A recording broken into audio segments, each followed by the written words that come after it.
Bienvenidos. Este es un video para la materia de Investigación y Análisis Económico 3 del profesor Gilberto Enrique Ramírez Toledano. Mi nombre es Iñaki y el tema que abordaré es agua potable, alcantarillado y saneamiento. Y para abordar este subsector lo haremos concretamente desde su desempeño como servicio público. Todo esto con base en el informe 2019 de la Conagua, es decir, que todos los datos que veremos a continuación fueron extraídos fielmente de este informe. Primero que nada, hay que definir rápidamente qué es un servicio público. Para ello vamos a recurrir a la Asociación de Academias de la Lengua Española, y nos dice que es la actividad llevada a cabo por la administración o bajo un cierto control o regulación de esta, por una organización especializada o no, y destinada a satisfacer necesidades de la colectividad, de la sociedad. Y bueno, en este punto me gustaría establecer la pequeña diferencia entre un servicio público propio y un servicio público impropio. Cuando hablemos de un servicio público propio, es este reconocido por la ley como servicio público. Por tanto, lo desempeña o lo delega directamente la administración pública. Si nos vamos del otro lado, el servicio público impropio, la ley no lo considera como servicio público. Por tanto, es desarrollado por particulares. Eso sí, mediante la expedición de licencias o permisos por parte del Estado. Ojo aquí, que a diferencia de la actividad comercial ordinaria, aquí se obliga al titular a prestar el servicio a quien quiera que lo requiera, obviamente con apego a una regulación, y en la mayoría de veces las tarifas ya están establecidas. Un ejemplo de esto pueden ser las farmacias. Ahora, vamos a recordar unos datos sobre el agua que seguramente todos conocemos, pero no viene mal recordarlos para este tema. Y es que el agua es un elemento esencial para la vida. Representa además el 72% de la superficie de la Tierra y entre el 55 o al 78% de la masa del cuerpo humano. Todo esto la convierte en el recurso natural más valioso para el hombre. Sin embargo, el incremento en la cantidad de demanda, más la inadecuada utilización que se le ha dado, nos ha llevado a un escenario de una grave crisis de disponibilidad. Y hablando sobre disponibilidad, justamente aquí tenemos unos datos sobre la disponibilidad per cápita del agua potable en México. Y es que en 1950, cuando solamente éramos 25.8 millones de habitantes, había disponible 18.035 metros cúbicos por habitante al año. Ya para 2014, éramos ya 118.4 millones de habitantes. Esos 18.000 metros cúbicos de 1950 ya se convirtieron en 3.736 metros cúbicos por habitante al año. Se estima además que para 2030 seamos alrededor de 130 millones de habitantes y la disponibilidad se reducirá alrededor de los 3.253 metros cúbicos por habitante al año. Podemos ver aquí una reducción enorme, representada además en la gráfica que he colocado. Ahora, tenemos los porcentajes de uso consultivo, es decir, el uso que se le da al agua destinado al consumo.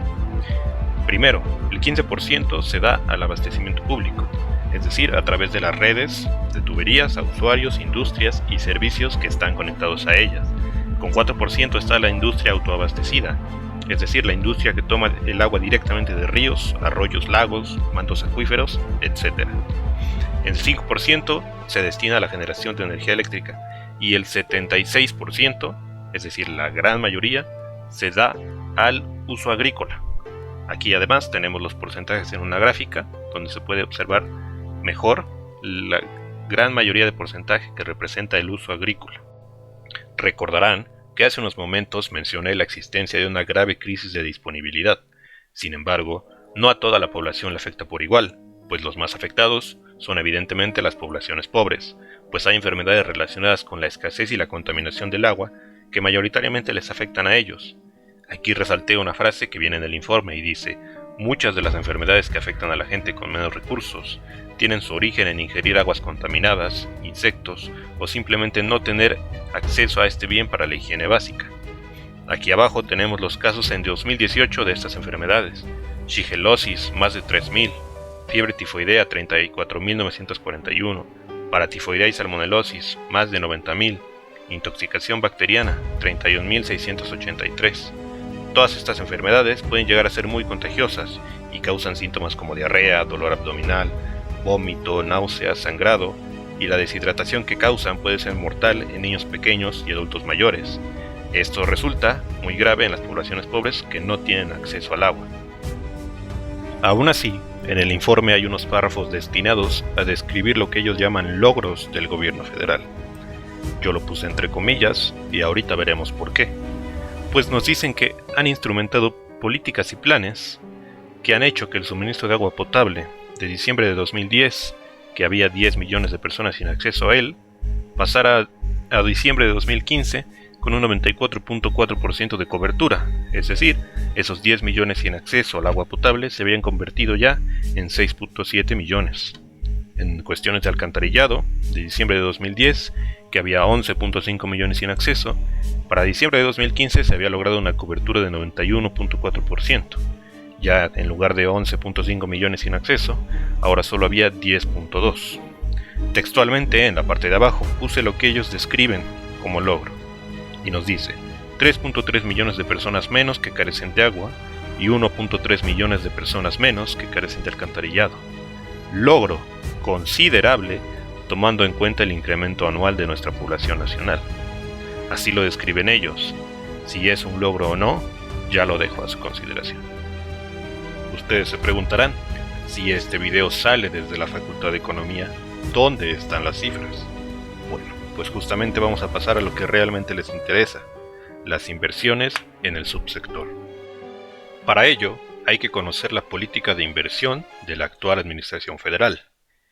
Y como primeros puntos tiene incrementar la inversión federal y alentar la inversión privada. ¿Cómo? Bueno, pues en el artículo 102 de la Ley de Aguas Nacionales se establecen los mecanismos para la participación de particulares. Con todo esto, el gobierno federal, la Conagua, otros niveles de gobierno, es decir, estatales y municipales, junto con el sector privado, realizan inversiones mediante programas cuyas reglas de operación buscan el cumplimiento del presupuesto de egresos. Y en base a esto, a continuación vamos a ver algunos que por importancia son los programas que más destacan. Y el primer programa que vamos a ver es ProAgua, es decir, Programa de Agua Potable, Drenaje y Tratamiento. Es el resultado de la fusión de lo que antiguamente eran 4 programas presupuestarios y se integró en los siguientes apartados. El primero es urbano, para poblaciones de más de 2.500 habitantes, donde se busca la construcción, ampliación y sostenibilidad de la infraestructura. En el apartado rural, para poblaciones de menos de 2.500 habitantes, se busca la construcción, mejoramiento y ampliación. El apartado PRODI, es decir, Programa para el Desarrollo Integral de los Organismos Operados de Agua y Saneamiento, es para poblaciones de 50 a 900.000 habitantes, es decir, poblaciones relativamente grandes, donde se busca mejorar la calidad, se buscan proyectos de corto y mediano plazo. En el apartado Agua Limpia, lo que se busca es ampliar y sostener la infraestructura de desinfección del agua. Y por último, el apartado PTAR. ¿Qué es PTAR? Planta de Tratamiento de Aguas Residuales. El objetivo es apoyar financiera y técnicamente para incrementar y mejorar los tratamientos de aguas residuales. El siguiente programa es PRODER, Programa de Devolución de Derechos. ¿En qué consiste? Bueno, busca el mejoramiento de la eficiencia y la infraestructura de agua potable, alcantarillado y tratamiento de aguas residuales municipales. ¿Cómo? Mediante la asignación de recursos a los prestadores de servicios de agua provenientes de la recaudación por derecho de explotación, es decir, los recursos que se le asignan o provienen previamente de la recaudación por derechos de explotación, el uso o el aprovechamiento de aguas. Para ello, para ser acreedores a esta asignación de recursos, los candidatos deben presentar un programa donde se comprometan a invertir al menos la misma cantidad que se les otorgue, es decir, si el gobierno les otorga 100,000 pesos, los particulares deben invertir otros 100,000 pesos. Esta puede verse como una forma eficaz de fomentar la inversión privada. Ahora, el programa que a la mayoría de los oyentes puede interesarles, el Programa de Abastecimiento de Agua Potable y Saneamiento del Valle de México, que busca 2 cosas principalmente. La primera es atender la problemática del suministro sostenible de agua, y la segunda es reforzar el sistema de drenaje y tratamiento de aguas residuales. Para ello, tiene 2 modalidades de inversión. La primera son las ejecutadas por gobiernos estatales y municipales, mezclando recursos de ellos y del gobierno federal. Todo esto mediante acuerdos de coordinación entre los distintos niveles. La segunda modalidad son las ejecutadas de forma directa por Conagua a través de sus direcciones locales. Sin embargo, estas se realizan cada vez menos. Ahora sí, pasemos a ver cifras. Concretamente, las inversiones por rubro de aplicación ejercidas a través de programas de la Conagua de 1999 a 2018. Y en el apartado de agua potable, la mayor inversión se encuentra en 2016, de ahí le sigue 2018.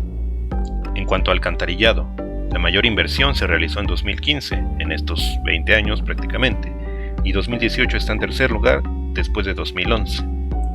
Si nos vamos a saneamiento, para encontrar la mayor inversión hay que regresarnos al año 2012, y de 2018 queda muy por detrás.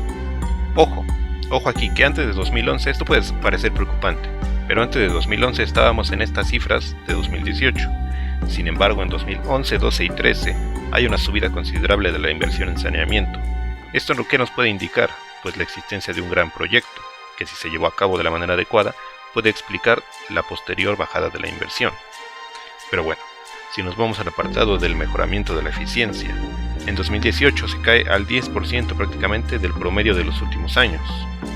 Y en total, es decir, las inversiones totales no importando el rubro, la mayor inversión se hizo en 2012, con más de 34.000 millones de pesos. Recordemos que en este año hubo una entrada del nuevo gobierno. Pasemos a ver las inversiones en zonas urbanas y rurales por entidad federativa en 2018.